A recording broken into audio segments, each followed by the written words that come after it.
last night on the program, Liberal Senator Sarah Henderson called out the Labor Party for their hypocrisy over former MP Julia Banks, her new book, and this false narrative that they're both trying to get up, that somehow the PM has a problem with women and the coalition itself can't be trusted by female voters when they head to the ballot box in a couple of months' time. Now, sure, the Liberal turncoat and rusted-on Malcolm Turnbull supporter has accused the Prime Minister of menacing behaviour, but holding your ground in politics isn't menacing. It's actually called conviction. We need more conviction politicians, not less, and certainly no more of the stand-for-nothing ideological lightweights like Banks. In the party 5 minutes before they put their hand up to run, and then they cut and run when it all gets too hard.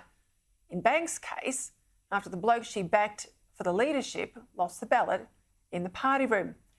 But my job each night here with you isn't just to give you my take on the news of the day and how it might be playing out, but also to use my political experience to give you insight into what the real story of the day is and what are the broader and longer political strategies behind the play that's unfolding.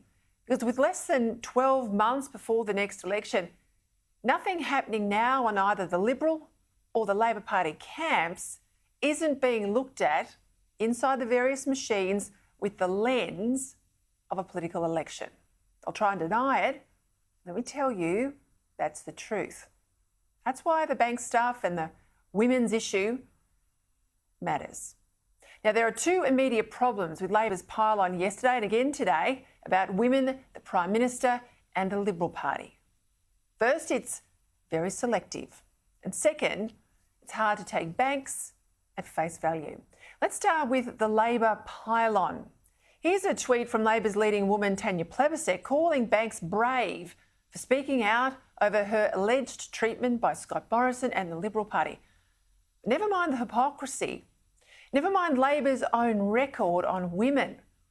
A record Plibersek, as the then Deputy Leader of the Labor Party, can't help but know about. Hitting back, former federal Labor MP, the Western Sydney MP for the seat of Penrith, Emma Hussar, she took to Twitter with this response to Tanya Plibersek, tweeting that it's the hypocrisy and double standards that get me, said Hussar, herself drummed out of the parliament on the basis of self-serving lies and sexist gossip. She went on, call it out when it's the Libs, bystand and ignore when it's Labor.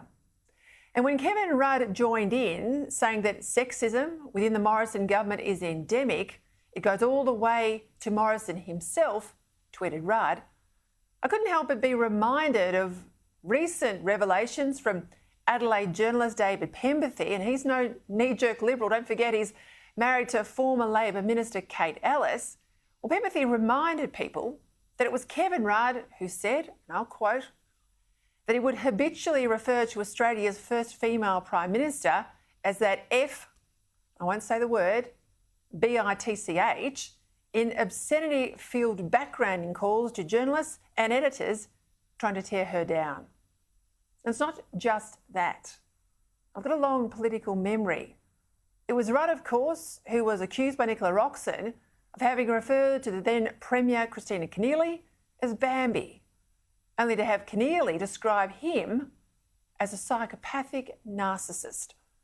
But before anyone uses Banks as a weapon against the government, let's just consider her tale of alleged sexual exploitation inside the Liberal Party.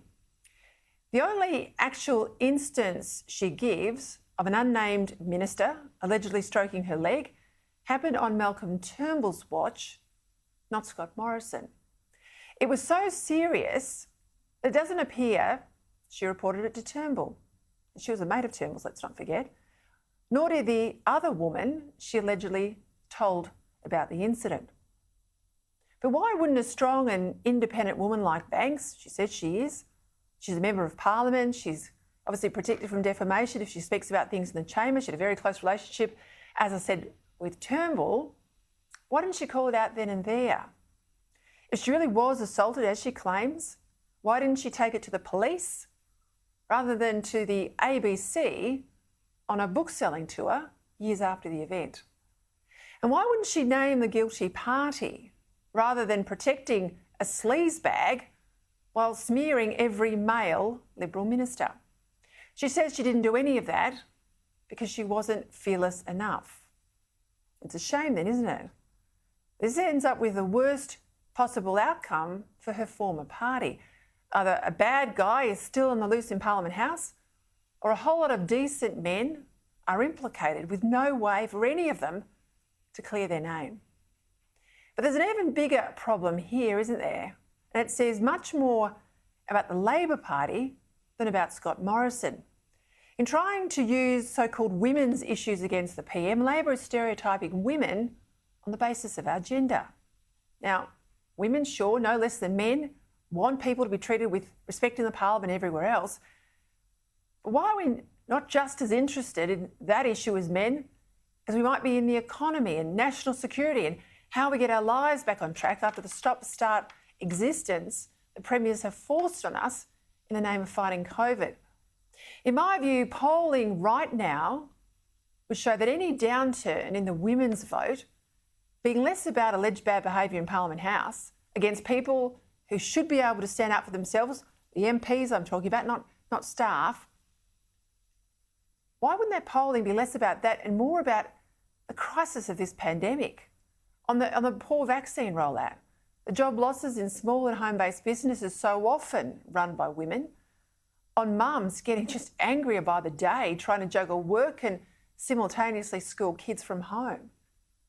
Meaning lockdowns, in my view, would be the vote mover here, not MPs behaving badly 3 or 4 years ago. At least Morrison, unlike his Labor rival, seems more interested in opening up the country than closing it down. No wonder from the polling, this is the same polling, Sydney Morning Herald, that polling shows that Morrison has a net positive rating of 6% amongst women, compared with Anthony Albanese, who is negative 14. Funny about that, they just focus on the party vote, not the individuals. Shame. Not like Labor to let the truth get in the way of a smear campaign, is it?